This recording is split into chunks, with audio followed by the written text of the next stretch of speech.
I'm going to show you my top 3 Arbitrum DeFi projects that don't have a token yet. That means potential airdrops, and in fact, one of these protocols has already confirmed that they'll be doing an airdrop. Welcome back to Dynamo DeFi. As always, this is an educational video, not financial advice. Now, let's get into it. The first protocol on this list is Rage Trade. Rage Trade brands itself as an omni-chain perp trading platform that will allow you to tap into liquidity on different top dexes across various chains. But for now, they just launched and they are on Arbitrum, and right now you can use them to trade ETH perps with up to 10x leverage. And personally, I'm not that into leverage trading. In fact, I'm not into it at all. But what they have that's pretty cool is they have these delta neutral vaults that allow you to earn some pretty solid yield on USDC. And these vaults leverage GMX's liquidity pool, GLP, and then hedge that with a delta neutral position using Aave and Uniswap to create a position that in theory should stay flat while earning yield. So let's look a bit more at these vaults.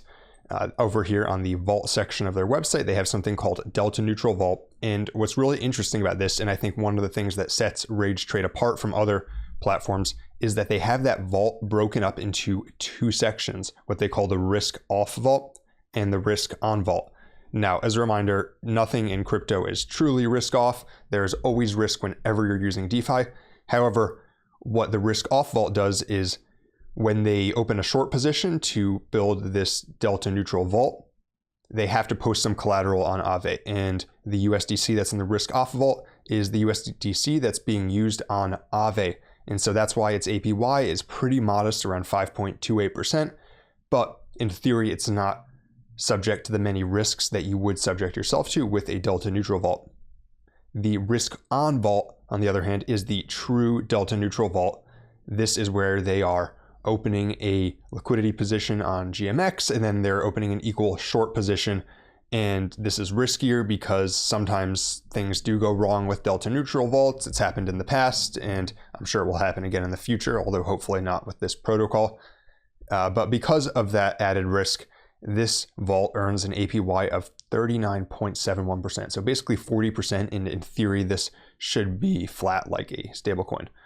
So that's pretty powerful. One thing I should note is that there actually was an error exposed yesterday with GMX's GLP token, where sometimes the actual price can fluctuate by as much as 1% from the listed price. And in theory, this could affect delta neutral vaults, but my understanding is, at least as is public now, it has not affected the Rage Trade vault. Rage Trade is also audited. In fact, they have 2 audits. QuantStamp audited their perp trading platform, and Sherlock audited their delta neutral vaults. And while audits don't guarantee that nothing can happen, they are always a nice safeguard. The second protocol on Arbitrum without a token that I like is Shell Protocol. Shell Protocol is a DEX on Arbitrum that is focused on allowing stablecoin swaps, but they also have some liquidity for ETH and BTC, and they have some pretty interesting features that sets them apart from other protocols that let you do swaps like Uniswap and Curve. First thing that jumped out to me is that most protocols, to deposit liquidity, you have to build equal positions of both coins, or you have to go to a special module where you view the different liquidity pools, then you click deposit, and then you stake the liquidity pool tokens. Well, on Shell Protocol, you literally just select the coin that you want to deposit, and then you can swap directly to their LP token. So that is pretty interesting and hopefully helps onboard more people to DeFi because it's pretty user-friendly. Another thing that sets them apart, and this is really interesting, is that Uniswap concentrated liquidity, so Uniswap v3, allows you to select which range of liquidity you're providing for, and basically allows for more precision in providing liquidity. However, it only goes up to 4 decimal points. And you might say, well, that's pretty precise, isn't it? But the problem is that because stablecoin trading is so concentrated around the peg for major stablecoins, that they're often trading within that bound. So you can't actually get enough precision. Shell Protocol allows you to provide liquidity with concentrations of up to 10 decimal points. So it's quite a bit more precise than Uniswap. Another thing that's cool about Shell Protocol is they just released their new Shell Scan. This is their own blockchain explorer they built specifically to view your transactions within Shell. And the thing about this is that blockchain explorers are one of the more technically complex things that these teams could do because it requires a deep knowledge of querying blockchain data and then displaying that in an accurate and user-friendly format. So to me, this shows that the team is very technically adept both on back end and on front end. And then another cool thing about Shell is that they are actually the protocol that has confirmed they will do a future airdrop of Shell tokens. This is an announcement from their official Twitter account, and they haven't decided exactly what the criteria for what that will be yet. However, a governance vote did determine that something known as Shell points would be a factor in the Shell airdrop. And so what exactly are Shell points, you may be asking? Well, if you go to their app, they have this points section here. And basically, to begin earning Shell points, you wrap tokens or provide liquidity. There are some additional complexities with these. So to earn Shell points, you have to build up something known as your token quota, which is basically how many tokens you can be using to earn Shell points at a given time.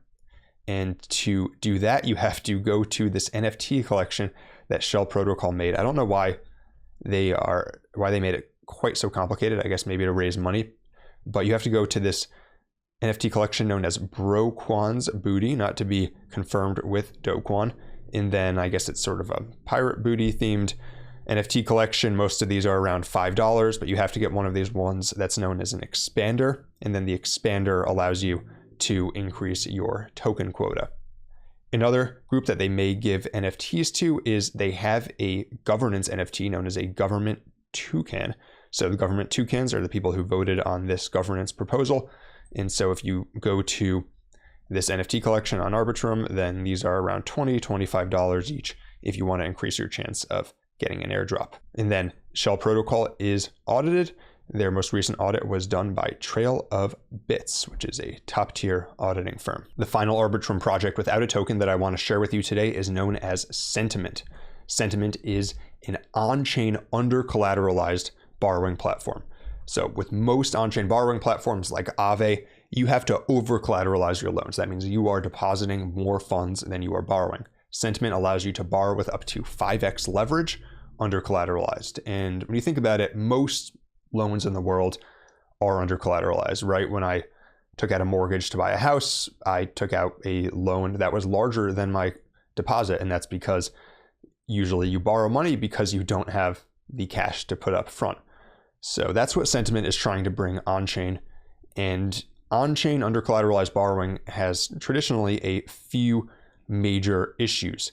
And the primary issue is if you borrow things on-chain and it's not tied to your identity, then what's to stop you from just running off with the funds, right? When you take out a loan, normally in the real world, there's creditors that could come after you. The banks might be able to seize your house.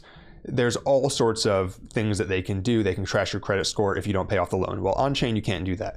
So Sentiment's solution is that they actually have these accounts within their platform. So you can borrow up to 5x leverage on accounts within their app.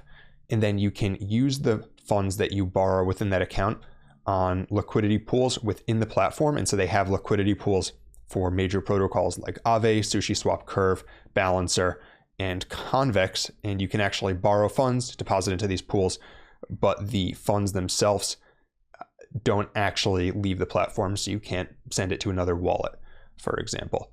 And so I think this is a pretty cool solution. Of course, it's not the end game for under collateralized loans, but it's pretty neat because it allows you, for example, to borrow funds and then earn yield with those funds that would be in excess of what you could normally earn. Remember that borrowing leverage always does come with risk. So do your own research and make sure you're managing your account before you do anything with this. Another thing that jumped out to me with Sentiment is that they posted these stats just today about their recent user growth. And look at this. In the month of November, their unique accounts grew by 300% from 2,500 to 7,700. You can't really ask for more growth than that. And then this protocol has also been audited. They were audited by Sherlock. Comment down below if there are other Arbitrum DeFi projects without a token that you like. If you want more content like this, be sure to like and subscribe. And until next time, this is Dynamo DeFi.